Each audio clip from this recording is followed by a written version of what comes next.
Hello friends, आज मैं आपको 2002 की द ड्रीमर्स ये मूवी एक्सप्लेन करने वाला हूँ। इस मूवी में एक अमेरिकन स्टूडेंट पेरिस जाता है और वहाँ पर अजीब से ट्विन से मिलता है। ये उसके फ्रेंड्स बन जाते हैं, पर इन ब्रदर और सिस्टर का रिलेशनशिप बहुत ही अजीब है। इसके बाद क्या होता है ये हम एक्सप्लेनेशन में जानेंगे। कुछ मूवीज होती है जिसमें बाहर जो चल रहा है वही चीजें कैरेक्टर्स के अंदर भी कॉन्फ्लिक्ट करती है, उसी तरह की सी ये मूवी है। एक्सटर्नल चीजें इनके अंदर के इमोशनल और माइंडसेट को रिप्रेजेंट करती है। जैसे मूवी प्रोग्रेस होगी और एंडिंग होगी तो ये सब चीजें मैं आपको समझाऊंगा।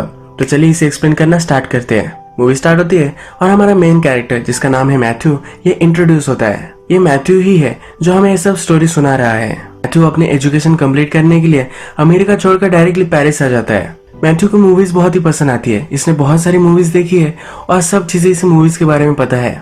इसी उसके मूवी के इंटरेस्ट की वजह से ही वो इजाबेल और थियो ये दोनों ट्विन से मिलता है। मूवी की स्क्रीनिंग करने के लिए कोई भी रिस्ट्रिक्शन नहीं चाहिए, इसलिए सब लोग बाहर बैठकर प्रदर्शन कर रहे होते हैं। इसी जगह पर मैथ्यू भी आ जाता है। गेट के पास इजाबेला होती है। मैथ्यू जब वहां पहुंचता है तो उससे वो बात करने लग जाती है। उसे कहती है कि मैं आसपास तुम्हें हमेशा देखती रहती हूँ, पर हमेशा तुम अकेले ही होते हो।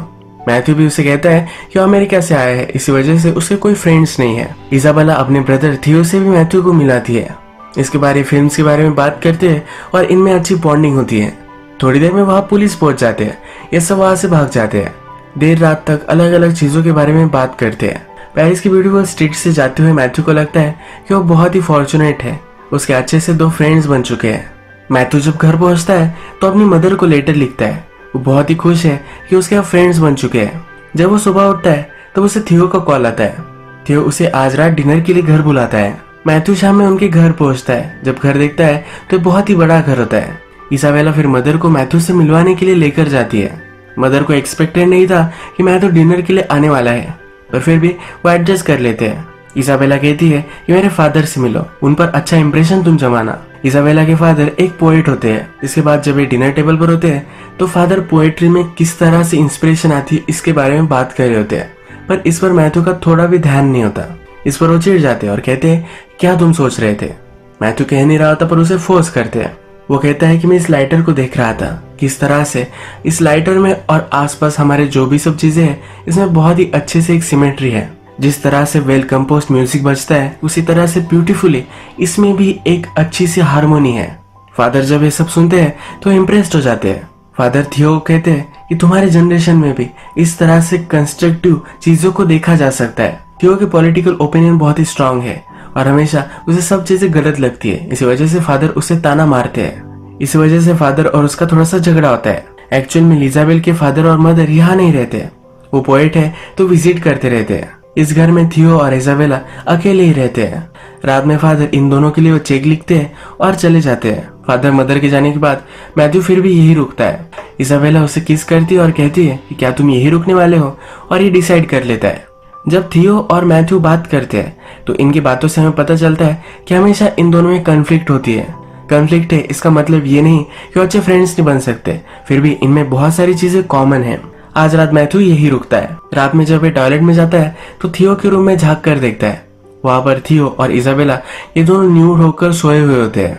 थियो को बहुत ही अजीब लगता है और सोने के लिए चला जाता है। सुबह मैथ्यू को इजाबेला अपने हाथों से मैथ्यू के आईलिड्स गीले कर कर उठाती है। मैथ्यू कहता है इस तरह से कौन उठाता है। इजाबेला कहती है कि हमेशा थियो को मैं ऐसे ही उठाती हूँ। मैथ्यू को ये चीज बहुत ही अजीब लगती है। इसके बाद इजाबेला मैथ्यू को बाथरूम में बुलाती है। मैथ्यू जब ब्रश कर रहा होता है तो उसके पास वो आती है। उसकी लिप्स देखती है और कहती है कि बहुत ही ब्यूटीफुल है। यहाँ पर थियो मैथ्यू से कहता है कि तुम अकेले रहते हो, तुम हमारे पास आकर रह सकते हो, तो अच्छे से फ्रेंड्स बन सकते हैं। मैथ्यू कहता है कि क्या तुम दोनों को इससे कोई भी प्रॉब्लम नहीं है। इजाबेला कहती है कि एक्चुअल में मेरा आइडिया था। यहाँ पर इजाबेला होती है पर फिर भी थियो बात करने लग जाता है। थियो और इजाबेला एक दूसरे को अपना ही पार्ट समझते हैं। जब इनका बर्थ हुआ था तो एक दूसरे की बॉडी से जुड़े हुए थे, इसी वजह से एक दूसरे से वो शर्म नहीं करते। जैसा मैथ्यू को लग रहा था कि इन दोनों में कोई फिजिकल रिलेशनशिप होगी, तो ऐसा कोई भी नहीं है। ये दोनों अपने माइंड में एक दूसरे को अलग अलग नहीं समझते। मैथ्यू भी इनके साथ रहने के लिए मान जाता है और शिफ्ट कर देता है। एक दिन जब वे हैंग आउट कर रहे होते हैं तब इनका एक गेम होता है। इसमें मूवी का डायलॉग कोई बोलता है और मूवी का नेम गेस करना होता है। अगर कोई गेस नहीं कर पाया तो उन्हें एक डेयर करनी होती है। एक पुरानी मूवी में उस मूवी के कैरेक्टर्स आर्ट म्यूजियम से भागते भागते बाहर निकल गए थे। ये उन्होंने बहुत ही कम वक्त में किया था। अब इन्हें भी आइडिया आती है कि उन्हें भी ये करना चाहिए।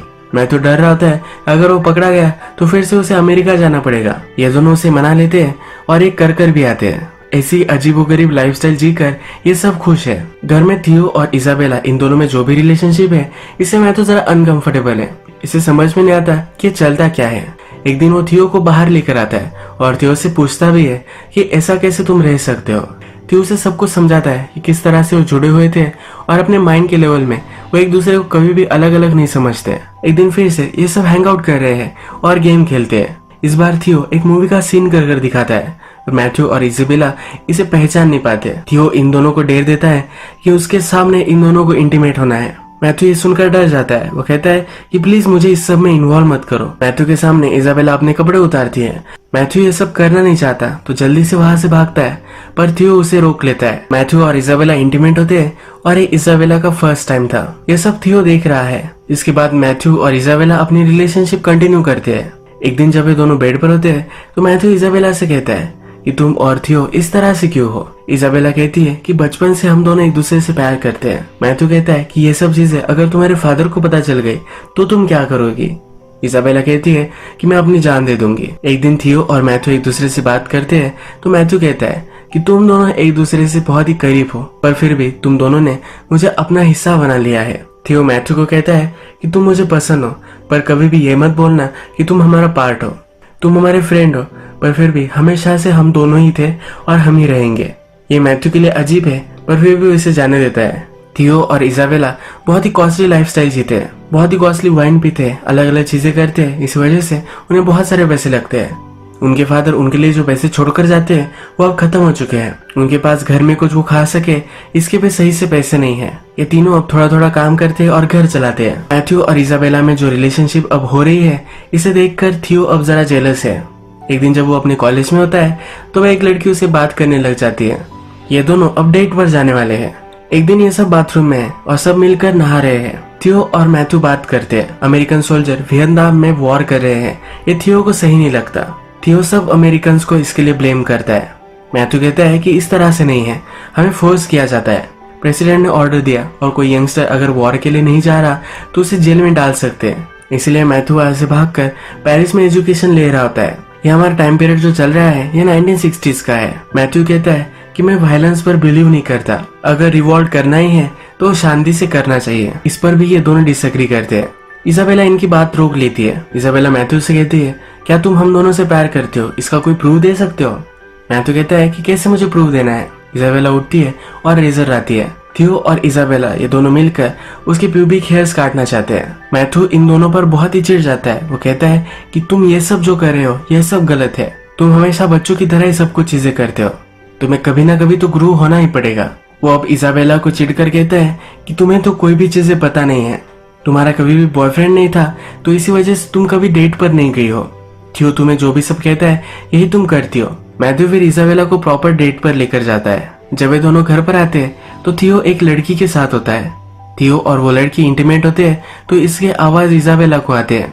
ये आवाज सुनकर वो डिस्टर्ब हो जाती है, जेलस महसूस करती है और बहुत रोती है। एक बार फिर से थियो और मैथ्यू वाइन पी रहे होते हैं। पेरिस में रिवॉल्यूशन चल रही है, इसके बारे में थियो बात करता है।